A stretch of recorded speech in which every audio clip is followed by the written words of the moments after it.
السلام عليكم ورحمة الله تعالى وبركاته. إخواني في الله، نتمنىكم تكونوا ملاح كاملين. اليوم قصتنا مع عبادة عظيمة ولها فضل كبير. هاد العبادة كيغفل عليها الكثير، مع أنها ما كتطلبش الطهارة أو الوضوء ولا حتى مقيدة بمكان أو زمان. هي سهلة ويسيرة، ماشي مقيدة بظرف مكاني ولا بظرف زماني. بطل قصتنا اليوم زوج رجال، الأول معروف والثاني مغمور، لكن هو بطل قصتنا الرئيسي. فما تمشوا فيه وبقاو معنا. سلمت قلبي يا ربي لتغسله، رفعته لك من خوفي فأنت له، تعبت مني فكم أسرفت أتعبه. واحد المرة الإمام أحمد بن حنبل مسافر كما العادة، ريد عند واحد القرية صغيرة وقرر أنه يبات في المسجد ديالها، لكن الحارس منعه حتى أنه نعس في العتبة ديال الجامع.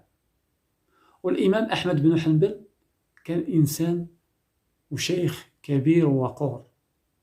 شافه واحد الخباز كان عنده واحد المحل صغير كيبيع فيه الخبز، عرض عليه أنه يبات معه، وفعلا داه وكرماه وتهلا فيه. مشى الخباز أنه يوجد العجينة باش يوجد الخبز.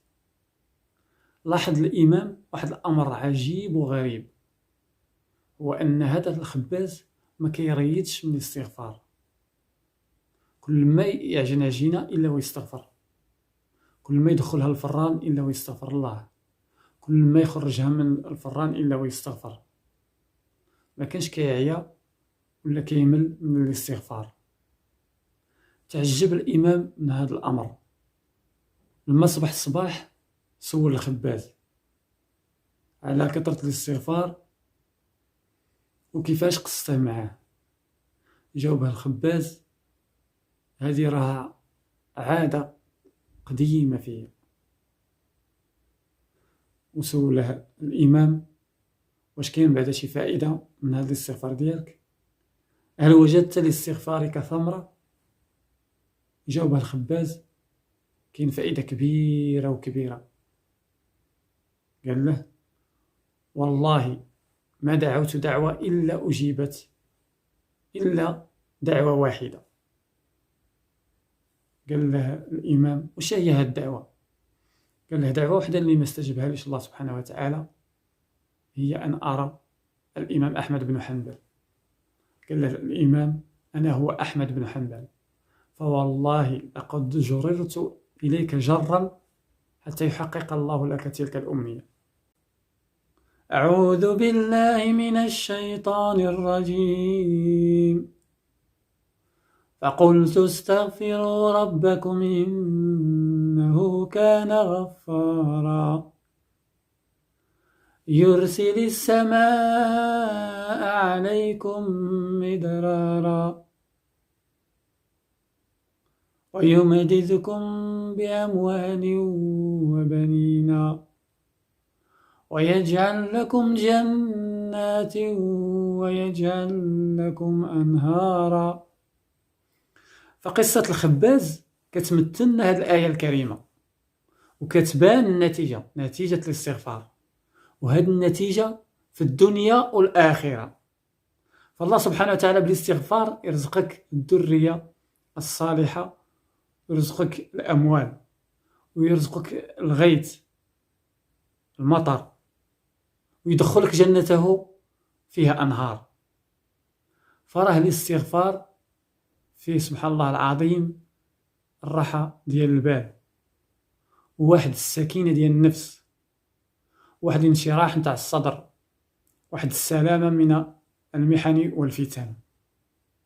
فقد قال النبي الكريم: من لزم الاستغفار جعل الله له من كل هم فرجا ومن كل ضيق مخرجا ورزقه من حيث لا يحتسب. فخصنا نتبعوا كلام سيد النبي ونلزموا الاستغفار، عوض ما اننا كنضيعوا الاوقات ديالنا في الكلام اللي ما كينفعش وكنطيحوا الهضره بالكلام الفاحش. فراه سبحان الله العظيم يعني الحسنات مشتته، خص غير اللي يجمعها. فلا اله الا الله محمد رسول الله.